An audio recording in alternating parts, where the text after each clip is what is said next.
Monsieur le ministre, merci d'avoir accepté l'invitation de Sycomore. Alors Sycomore est une société de gestion d'actifs spécialisée dans l'investissement responsable. On a bien vu que le Covid, la guerre en Ukraine, la multipolarisation, même le dérèglement climatique ou même les votes populistes régissent aujourd'hui le monde dans lequel on vit et nous obligent, à nous investisseurs, à réinventer notre vision de l'investissement. Et d'ailleurs, l'impact sur les marchés a été significatif, hein, et cet impact sur les marchés s'est matérialisé notamment par beaucoup de disparités de performance entre les zones géographiques, les États-Unis, l'Europe.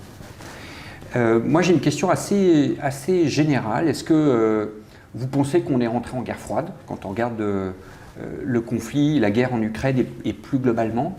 Et peut-être avant d'arriver à la notion de guerre froide, est-ce que, de votre point de vue, la multipolarisation change la donne économique à l'échelle mondiale? Alors, d'abord, je dirais que c'est plus compliqué que la guerre froide, qui était relativement simple. Il y avait l'Est, l'Ouest et le Sud, le tiers-monde. C'est plus compliqué, c'est plus incertain, c'est plus instable. Ce qui me paraît évident, c'est que la période de mondialisation, que moi j'appelle américano-globalisation, parce qu'il faut se demander qui étaient mondialisateurs et qui ont été les mondialisés. L'acteur principal de la mondialisation, qui se sert en plus des inventions, le porte-conteneurs, le portable, etc., ce sont les États-Unis. Après, il y a eu beaucoup de relais dans beaucoup de pays dans le monde qui ont joué cette carte, qui a été très enrichissante dans des proportions variables, mais très enrichissante pour beaucoup de monde. Mais cette période-là, à mon avis, est terminée depuis déjà quelques années. Déjà, le subprime, ça avait quand même été un signal d'alarme énorme.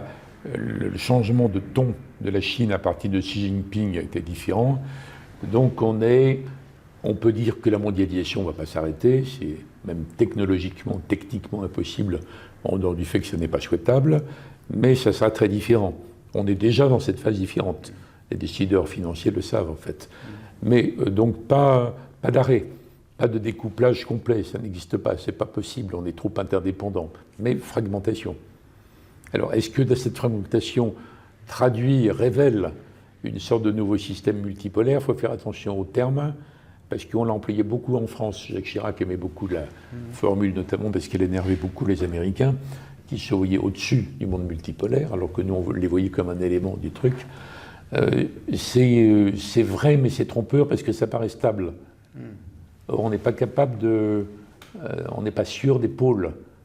Dans le système multipolaire, on dit États-Unis naturellement, la Chine, le Japon quand même, la Russie quand même affaiblie, peut-être l'Inde, peut-être le Brésil, et on ne sait toujours pas si les Européens, dans leur tête, sont capables d'assumer le fait de devenir une puissance qu'ils n'ont jamais été collectivement. Les uns contre les autres, oui, mais pas collectivement. Donc c'est quoi le monde multipolaire? Sans parler d'autres éléments du Sud qui vont entrer dans le jeu, et de puissances auxquelles on ne pense pas d'habitude, du genre Turquie, Indonésie, Nigeria, Afrique du Sud, les BRICS. Donc c'est plus compliqué en fait. Donc oui, il y a une évolution multipolaire, mais pas au sens français sympa, où on négocie tranquillement les uns et les autres et on se met d'accord sur des compromis. C'est pas vrai. Le cadre multipolaire, c'est la poursuite de la bataille. Donc il y a quand même une foire d'empoigne, alors qui est limitée par le fait qu'on est quand même interdépendants et que même les puissances sont obligées de tenir compte des conséquences. Donc oui et non. Ce qui fait qu'il faut s'adapter, à mon avis, à une situation de ce type assez durable. Il n'y a aucune raison qu'on revienne à un ordre mondial, parce qu'il n'y a aucune puissance capable de l'imposer. On n'est pas comme après les guerres mondiales, Dieu merci. Donc personne ne peut imposer ça. Non, on est dans un désordre mondial, multipolaire, multilatéral, évolutif. Donc ça veut dire quand même être encore plus vigilant qu'avant, encore plus réactif. J'ai bien aimé les formules de Luca De Meo. Agilité. Donc pour tous les décideurs doivent être tout à fait comme ça, durablement. Et donc on ne peut pas raisonner en disant l'Europe, l'Afrique, l'Asie. On est obligé d'être très précis. Donc ça annonce une période où il faut être alerte. Certainement. On a vu également, quand on parle un peu des marchés, l'impact de la montée en puissance du protectionnisme et même du populisme, même si le terme doit être pris avec un peu de prudence. D'après vous, le protectionnisme et d'une certaine mesure le populisme, c'est une tendance de fond qui va s'accélérer. Et si c'est le cas, quels sont d'après vous les risques politiques pour les États-Unis et l'Europe? Alors les risques sont réels, très variables. Je fais partie de ceux qui considèrent que ce qu'on appelle le populisme, entre guillemets, c'est le sous-produit d'une mondialisation qui a été menée de façon trop brutale, trop aveugle, peut-être pas intelligente. Et quand tous les grands dirigeants de la tech américaine ont décidé de faire produire tout en Chine, donc ils ont quand même créé l'électorat trumpiste. Ouais. Donc il y a quand même une bêtise là, dans ce type de raisonnement. Et donc au bout d'un moment, les fameux peuples décrochent, ils arrêtent de voter pour ce que disent les élites. Ils disent la mondialisation c'est mauvais pour nous, c'est excellent pour les Chinois mais pas pour nous. Donc vous créez l'électorat du Brexit, trumpiste, etc. Les élites se mettent en fureur en dénonçant le populisme, mais les peuples, par définition, rejettent les remontrances des élites, donc on tourne en rond. Et les élites demandent en partie de la protection. Donc il y a un lien entre les deux, qui peut être corrigé un jour. On pourra remonter tout ça, mais il faudra du temps. Donc les élites demandent à être protégées. On le voit bien dans le fait que les accords commerciaux négociés par l'Union européenne sont maintenant impossibles à négocier ou à faire ratifier. Parce qu'il y a toujours une partie de la population qui dit « mais moi je suis exposé de plein fouet et je ne suis pas d'accord », notamment les agriculteurs, mais pas que. Donc c'est une évolution. Mais en tout cas, je répète mon analyse à moi, c'est un sous-produit de la façon dont la mondialisation a été conduite. Elle aurait pu être, à mon avis, plus lente, plus accompagnée, une sorte de mondialisation sociale, comme on avait inventé l'économie sociale de marché. Quand on écoutait Delors, c'était un peu ça, sa vision, en fait. Mais la Commission, non. Et puis tout le système, non. Donc on a là. Donc ça veut dire que moi, je ne m'attends pas à ce que brusquement, on abandonne les mesures de protection. Mais je ne crois pas non plus qu'on aille au protectionnisme à l'ancienne. On est tellement interdépendants. Vous voyez bien l'évolution du langage des Américains sur la Chine. Ouais. Quand ils ont réalisé, après la prise de conscience de Obama, puis il y a l'évolution Trump et Biden, ils disent c'est pas possible, c'est intolérable, on s'est mis entre leurs mains, donc on va découpler, vous vous rappelez, découplage. Et au bout d'un moment, assez vite, les gens sérieux comme Janet Yellen disent on peut pas découpler, on va dérisquer. Évidemment, ça coûte cher de dérisquer. On va réduire les chaînes, donc on va faire produire des choses ailleurs, puisque la mondialisation était fondée sur un raisonnement purement économique. On fait produire là où c'est le moins cher, et on se fichait totalement des conséquences sociales, économiques, etc. Donc on est entre les deux, découplage, dérisquage. Donc oui, on ne peut pas dire aujourd'hui, en juin 2024, que ça va s'arrêter. Mais je ne crois pas que ça aille aux extrêmes. D'accord. Mais on ne peut pas miser sur le fait que Trump va être élu peut-être et va renoncer à son programme là-dessus. Ou que Biden ne le fera pas, il le fait déjà un peu. Oui, il y a quasiment un programme identique du côté américain. Vous ne pouvez pas non plus compter sur le fait que la Chine ne réagisse pas. Alors en plus, ce qui est terrible pour nous, c'est qu'elle va réagir en prenant en otage des produits européens, éventuellement. Ouais. Donc on ne peut pas dire l'inverse, c'est triste, c'est embêtant, mais on ne peut pas dire l'inverse. Simplement, il faut donc calculer, il faudrait dans l'idéal que les Européens se disent on a compris, il faut être plus vigilant par rapport à la Chine, mais il ne faut pas se laisser entraîner par les Américains, et que les Européens aient une position commune, assez solide. Ce n'est pas impossible. Les Européens sont en désaccord sur plein de choses, notamment les Français et les Allemands. Il n'y a plus de couple franco-allemand depuis belle lurette, depuis la réunification. Là, il y a plein de désaccords, mais là-dessus, précisément, ce n'est pas impossible qu'il y ait une approche commune européenne pour naviguer. Puis encore une fois, il y a beaucoup d'interdépendance.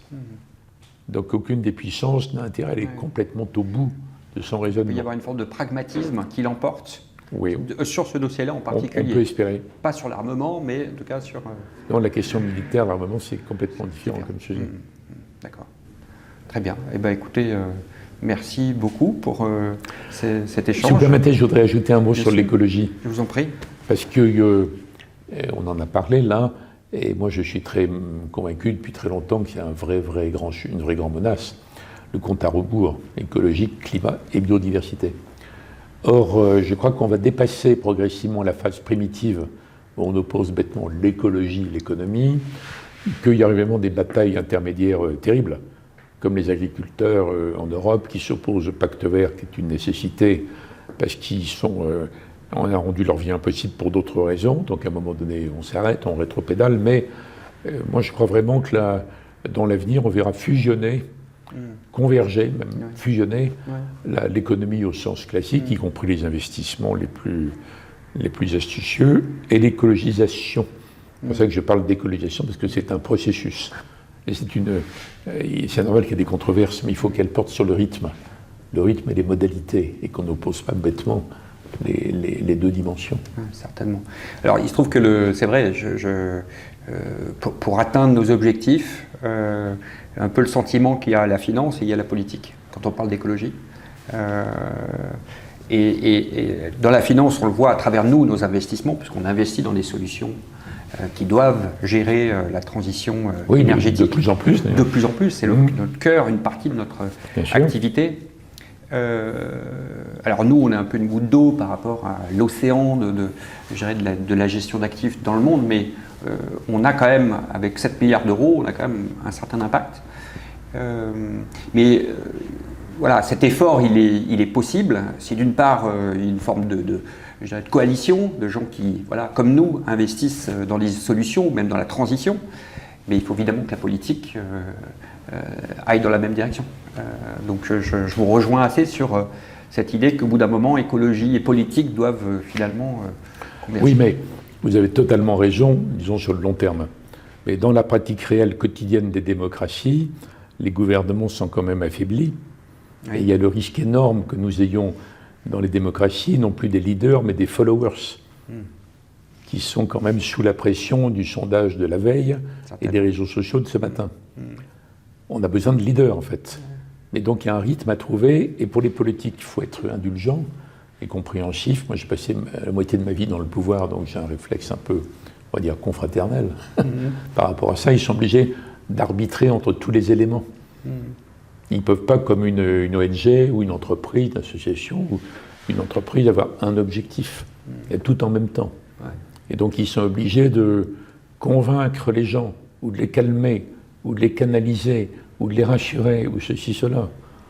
Donc ça devient un exercice de plus en plus compliqué, mais j'ai tendance à penser qu'au-delà des questions de sécurité, le fait de faire admettre, comprendre aux populations des pays démocratiques que oui, il faut aller vers la transition écologique, que j'appelle l'écologisation, de toute façon, et leur faire comprendre à chaque bataille sur le rythme, trouver un arbitrage qui soit gérable. Il faudrait faire ça. On ne peut pas tout de suite, mais vous me dites dans 50 ans, c'est pas possible. Il faut le faire dans 5 ans. Vous voyez, je ne suis pas loin de penser que ça va devenir le cœur même de l'exercice du leadership en démocratie. Il faudra du temps, en tout cas. Écoutez, Monsieur le Ministre, merci beaucoup pour ces échanges qui ont été passionnants. Merci encore d'avoir accepté notre invitation. Merci pour votre invitation. Merci.